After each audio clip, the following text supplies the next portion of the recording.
Go to the Farm Bureau guest line, check out favorites.com, and go with the home team. Ole Miss baseball coach Mike Bianco joining us right now, fresh off a sweep of Purdue. And, Coach, we'll start here.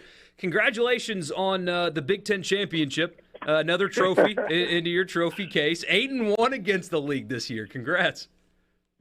I appreciate it. You know, it just kind of turned out that way, with the scheduling. But, I think we got what we wanted out of it as far as, non-conference, good competition. We even went up north a little bit, played in the Dome. So it was good few weeks for us. Forgive me, Coach, if this is a stupid question, but I ask those sometimes. You go to extras in Game 2 of this series. Does part of you kind of like to see how your team would respond in a close game situation like that, or would you rather just 10-run rule everybody? I think in the moment you'd rather 10-run rule people, but I think, in retrospect, you look back, and I said it immediately after the game, it's good. It's what, the non-conference games are about. And, in the closer games where, you got to use the bullpen maybe in a different way. It challenged the pitchers. It puts a little more pressure on them, obviously. The offense, being able to come back after, losing a lead. I think for so many reasons, those games, not just the extra inning games, but comeback games, games that are low scoring games that are high scoring games. You want to be in a lot of different situations. So when you get into conference play, it's not the first time that you've been there. Kemp Alderman was a menace this week, and I'm curious from a baseball perspective, though. Purdue decided to just put him on base all game on Sunday. But it's not like you get a break behind Alderman. You got a handful of really good hitters up close to 400 behind Alderman in the lineup. Were you surprised to see Purdue went with going ahead and putting him on? And if you were in their shoes, would you do the same thing knowing what comes up behind him? I'm not necessarily surprised. And you got to remember, you say it as if he was intentionally walked every single time. He was intentionally walked once. They just pitched him really, tough and really, I think, carefully. And we're hoping that he would chase balls out of his zone. So part of that, you got to credit Kemp, not chasing pitches out of the zone and trusting the guys behind him like, Calarco and McCants and Chatinier and all guys that have been swinging the bat, as you mentioned, really, really well. And I think, a lot of, publicity is calling to Kemp, and it should.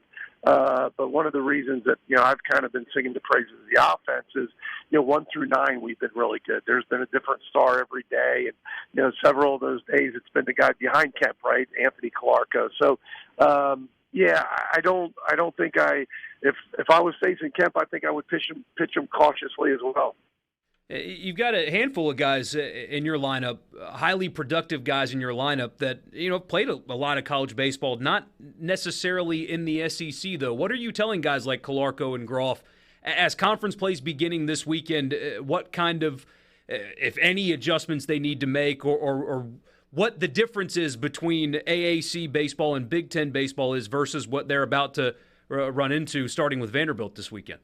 Well, I think we've gotten off to a great start. And those guys have gotten off to a great start. The Groffs, the Calarcos, the Ethan Legers, and, Xavier Rivas pitched really, really well this past weekend. So another transfer. I think that the message isn't that it's different.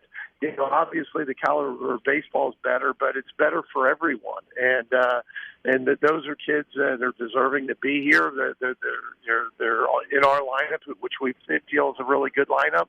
I mean, they're really good baseball players. So you shouldn't play the game differently. You shouldn't go. Your approach shouldn't be different. Now, it may be more difficult to have success, but that's the same for everyone. And so when you look up at records at 14-2 and 15-1 and 13-3. In a few weeks, those records won't be that clean, and so, it's difficult for everyone, not just, the Ole Miss players. We asked your colleagues in the state this same question. It seems like walks are up, and by seems like, I mean they are. The number of walks are up across the board, really, in college baseball. Do you attribute that to the pitch clock and pitchers having to work faster or the TrackMan, or what's your side on the increased number of walks around the league and around the country? No, I don't believe it has much, if anything, to do with the pitch clocks. I think it has more to do with the two biggest things. I think is one, I think the zone, is no doubt smaller, overall, by most umpires, and it's not their fault. They're being graded differently. It's a more of an objective grading system where they have the data of the balls that were in the strike zones, the balls that were out, and they're being graded as such. When before it was more subjective, you'd ask Mike Bianco after a game, you'd ask Tim Corbin, and it is subjective. One guy won, one guy lost, and so we may have different opinions on how the umpire called the game. So I think that's number one. I think number two is a lot of times, as far as pitchers and recruiting, as kids get into high school, there's more, I think, premium put on stuff, velocity and movement and those types of things versus just pitching. And being able to locate, being able to throw, multiple pitches in a strike zone. And I think kids grow up, kind of in that era. And I think you see it on the major league level as well.